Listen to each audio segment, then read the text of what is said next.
Hello student, welcome to my YouTube channel. Student, आज हम exercise 3.2 का क्वेश्चन नंबर 7 सॉल्व करेंगे। क्वेश्चन है, draw the graphs of the equation x minus Y plus 1 equal to 0 and 3x plus 2y minus 12 equal to 0। Determine the coordinates of the vertices of the triangle formed by these and X axis and shade the triangular region. Means ये जो question में दो equation दी गई हैं, तो हमारे लिए इसका ग्राफ ड्रॉ करना है। फिर इन्हीं दोनों लाइनों से और एक्स एक्सिस से एक जो ट्राइंगल बनेगा, तो हमें उनके coordinate of vertices means vertices के जो कोऑर्डिनेट है उनको डिटरमाइन करना है, और जो भी ट्राइंगल बनेगा तो उस वाले रीजन के लिए हमें शेड करना है। ठीक है, तो चलो हम अब इसे सॉल्व करते हैं। तो सबसे पहले हमने लिखा गिवन। अब जैसे ये पहली वाली इक्वेशन है तो हमने यहाँ पे लिखा x minus Y plus 1 equal to 0। इसके लिए हमने इक्वेशन फर्स्ट का नाम दे दिया। इसी तरह 3x plus 2y minus 12 equal to 0, ये हो गई हमारी इक्वेशन कौन सी, सेकंड।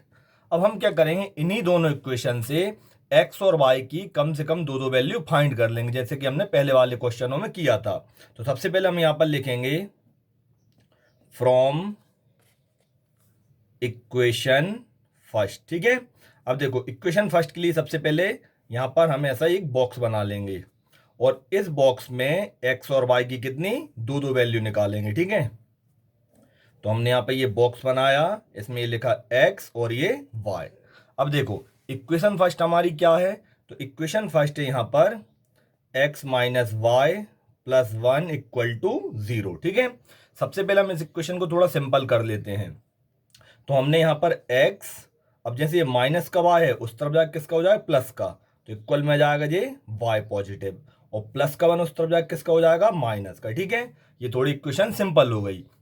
फिर हम क्या करेंगे, अब इसमें y की कुछ भी वैल्यू पुट कर लेते हैं। ठीक है, जैसे आपके हिसाब से जो भी आपको वैल्यू पुट करना हो हम यहाँ पर वैल्यू पुट कर लेते हैं। तो सबसे पहले मैं यहाँ पे लूंगा व्हेन y इक्वल टू 4।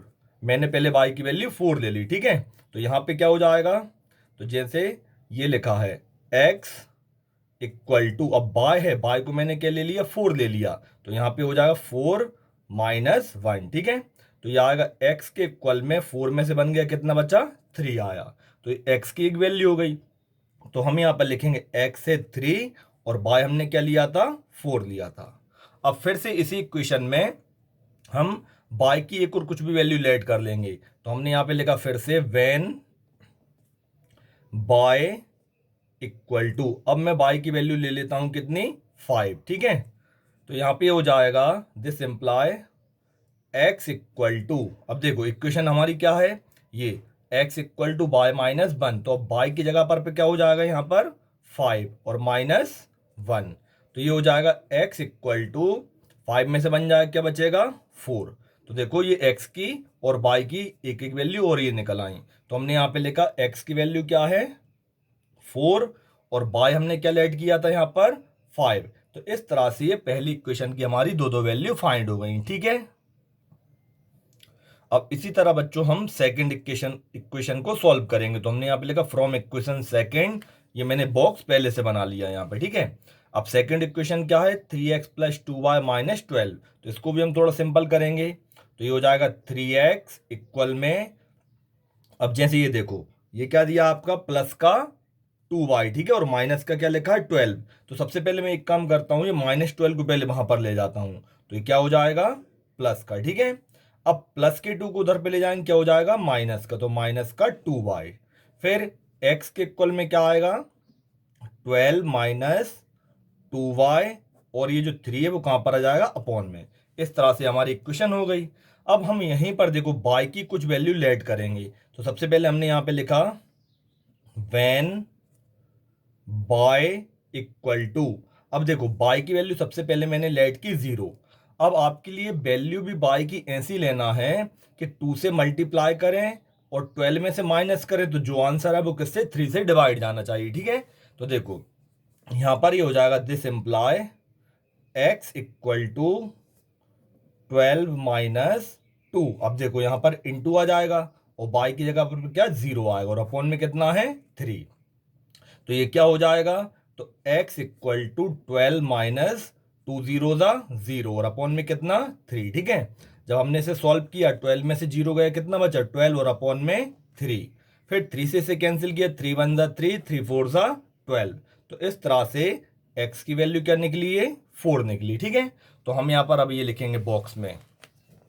तो यहाँ पर हमने बाय जो है वो क्या लेट किया था 0 और x की वैल्यू क्या निकली 4 निकली। ठीक है, अब इसी तरह से एक और वैल्यू हम फाइंड करेंगे। तो हमने यहाँ पे लिखा व्हेन बाय इक्वल टू, अब फिर से देखो बाय की एक वैल्यू इस बार मैं लूंगा कितनी 3। ठीक है, तो देखो अब ये क्या हो जाएगा यहाँ पर x equal to 12 minus 2y और अपॉन में कितना है ये 3। तो यहाँ पर ये हो जाएगा x equal to 12 minus 2 into by की वैल्यू 3 और अपॉन में कितना 3। तो x इक्वल में आएगा 12 माइनस 2 3 ज़ा 6 और अपॉन में कितना 3। तो यहाँ पर ये क्या होगा 12 में 6 गया तो 6 बचा और अपॉन में कितना है 3। तो 3 से इसे कैंसिल किया, 3 1 जा 3 और 3 2 जा 6। तो इस तरह से x की वैल्यू निकली 2। ठीक है, वैल्यू भी हमको ऐसी लेना है यहाँ पर बाय की कि इसका 2 से इंटू करें और 12 में से माइनस करें, तो जो भी आंसर है वो 3 से कैंसिल होना चाहिए। ठीक है, तो हम यहाँ पर अब ये लिखेंगे, हमने बाई की वैल्यू क्या लेट की थी इस बार 3 और x की वैल्यू क्या निकली 2। तो इस तरह से ये देखो बच्चों, ये फर्स्ट इक्वेशन और सेकंड इक्वेशन से ये दो बॉक्स बन जाएंगे। अब इन्हीं बॉक्सों को हम कहां पर ग्राफ पर रिप्रेजेंट करेंगे। ठीक है, तो बच्चों ग्राफ पर रिप्रेजेंट करने के लिए देखो इस तरह से हमने एक ग्राफ ड्रॉ किया। अब देखो जैसे ये फर्स्ट इक्वेशन थी तो उसमें बॉक्स में पहला क्या आया था 3 और 4। तो सबसे पहले हम इसका एक पॉइंट बनाएंगे। तो x एक्सिस पर 3, तो देखो हम यहां से x पर कहां पर गए ये 3 पर। ठीक है, और y पे क्या था 4 था, तो यहां से ये 3 और 4 ये यहां पर आए। तो ये पहला पॉइंट हो गया हमारा कौन सा 3 4। ठीक है, अब इसी तरह देखो सेकंड जो था वो क्या है 4 और 5। ठीक है, तो हम यहां से x एक्सिस पर गए 4 और y एक्सिस पर कहां पर आए 5 पर। तो ये हो गया आपका क्या 4 और 5। अब हम इसी दोनों पॉइंट के लिए पहले मिला देंगे। ठीक है, तो देखो हमने यहां पर इस तरह से रूलर की हेल्प से इन्हीं दोनों पॉइंट के लिए आपस में ज्वाइन कर दिया। ठीक है, अब ज्वाइन करने के बाद में जैसे ये कौन सी वाली इक्वेशन थी, तो हम यहाँ पर इस इक्वेशन का नाम दे दो। तो ये हो जाएगी x minus Y plus 1 equal to 0। ठीक है, इस तरह से आपकी पहली वाली जो इक्वेशन थी उसका ग्राफ हो गया। अब देखो सेकंड इक्वेशन क्या है, सेकंड में दिया है x पर 4 और y पर क्या है 0। तो देखो यहाँ से x पर 4 मीन्स यहाँ से x पर 4 पर आए और 0, तो 0 ऊपर तो जाएगा नहीं, मतलब इसका जो ओरिजिन पॉइंट रहता है ये 0, तो ये यहीं पर ये पॉइंट बन जाएगा आपका। ठीक है, इसका नाम दे दो, तो इसका नाम क्या हो जाएगा हमारा 4,0। ठीक है, अब देखो सेकंड पॉइंट क्या है इसका 2 और 3। तो यहाँ पर x पर 2, ठीक है, और y पर क्या है 3। तो यहाँ पर x पर हम 2 पर आए और y पर कहाँ पर गए 3 पर गए। तो हम यहाँ से ये 2 से लेके ये 3 पर यहाँ पर आए। ठीक है, अब इस वाले पॉइंट का नाम दे दो, तो ये हो जाएगा आपका क्या 2 और 3। अब फिर से हम इन्हीं दोनों पॉइंट के लिए आपस में ज्वाइन करेंगे। तो हमने ये यहां से इस तरह से ये दोनों पॉइंट के लिए आपस में ज्वाइन कर दिए। ठीक है, अब देखो ज्वाइन करने के बाद में यहां पर जैसे ये कौन सी इक्वेशन थी, तो चलो इक्वेशन का नाम यहां पर नीचे लिख देता हूं मैं। तो ये है आपकी 3x plus 2y minus 12 equal to 0। ये आपकी जो है सेकंड वाली इक्वेशन बन गई। ठीक है, इतना आए पहले समझ में। तो बच्चों अब देखो इन्हीं दोनों लाइन से और x एक्सिस से मिलके देखो इतना इतना एक ट्राइंगल बना, जैसे क्वेश्चन में दिया था। इन्हीं दोनों लाइन से और ये x एक्सिस से मिलकर ये एक ट्राइंगल बन गए। ठीक है, अब देखो इस ट्राइंगल के इस वाले कोऑर्डिनेट का तो क्या है ये नाम 2 और 3, फिर ये वाला कोऑर्डिनेट क्या हो गया 4 और 0। अब देखो ये x एक्सिस पर एक यहां पर ये टच कर रहा है। ठीक है, तो इस वाले पॉइंट का नाम हम दे देंगे, देखो यहाँ से एक्स एक्सिस पर क्या है -1 और ऊपर जो है तो ये कहाँ बढ़ ही नहीं रहा क्योंकि देखो ये 0 पर ही है यहाँ पर, तो ये हो जाएगा 0। ये x पर -1 और यहीं पर रहेगा, मतलब ऊपर गया ही नहीं है तो ये 0 पर रहेगा।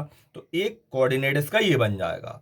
अब हम इस ट्राइंगल के, ये जो ट्राइंगल बना है इसका हम नाम दे देते हैं। चलो इस वाले का नाम हमने दे दिया a, फिर यहाँ पर ये कोऑर्डिनेट b और इस कोऑर्डिनेट का हम नाम दे देते हैं c। इस तरह से ये ट्राइंगल बन गया। अब जैसे क्वेश्चन में कहा था इसके लिए शेड करना है, तो चलो हम इसे शेड कर देते हैं। इस तरह से हम इसके लिए, तो लो इस तरह से हमने इस ट्राइंगल के लिए सेट कर दिया है, ठीक है। अब देखो जैसे कि क्वेश्चन में उन्होंने कहा था कि जो ट्राइंगल बने हमारे लिए उसकी वर्टिसेस के कोऑर्डिनेट को डिटरमाइन करना है, ठीक है। तो अब देखो इसके वर्टिसेस के कोऑर्डिनेट क्या होंगे।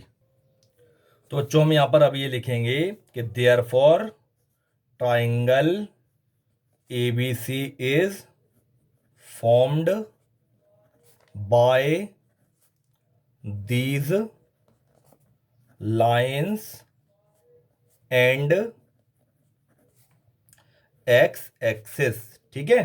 तो x एक्सिस और इस वाली लाइन, ये दोनों लाइन से मिलकर एक ट्राइंगल ABC बना। अब उन्होंने उनको कोऑर्डिनेट पूछे थे तो हम यहां पे लिखेंगे the coordinates of vertices of triangle ABC are। तो देखो इसके क्या क्या होंगे वर्टिसेस, तो यहां पर देखो पहला ए का क्या होगा कोऑर्डिनेट, तो ये -1 और 0। फिर बी का क्या बना था हमारा, तो यहां पर 4 और 0, और सी के क्या बना था, तो 2 और 3। तो इस तरह से इसके कोऑर्डिनेट फाइंड हो जाएंगे और यही हमारा आंसर हो जाए, ठीक है। तो देखो इस तरह से हमने ग्राफ बनाया था, ये वाला देखो ए बी और ये सी, ये ट्राइंगल बना। तो जो इसके कोऑर्डिनेट निकले उनको हमने यहाँ पर ये लिख दिया। तो ठीक है बच्चों, आया क्वेश्चन समझ में। अब बच्चों अगर क्वेश्चन समझ में आया हो तो मेरे वीडियो के लिए लाइक करें और मेरे चैनल के लिए सब्सक्राइब करें। Thank you.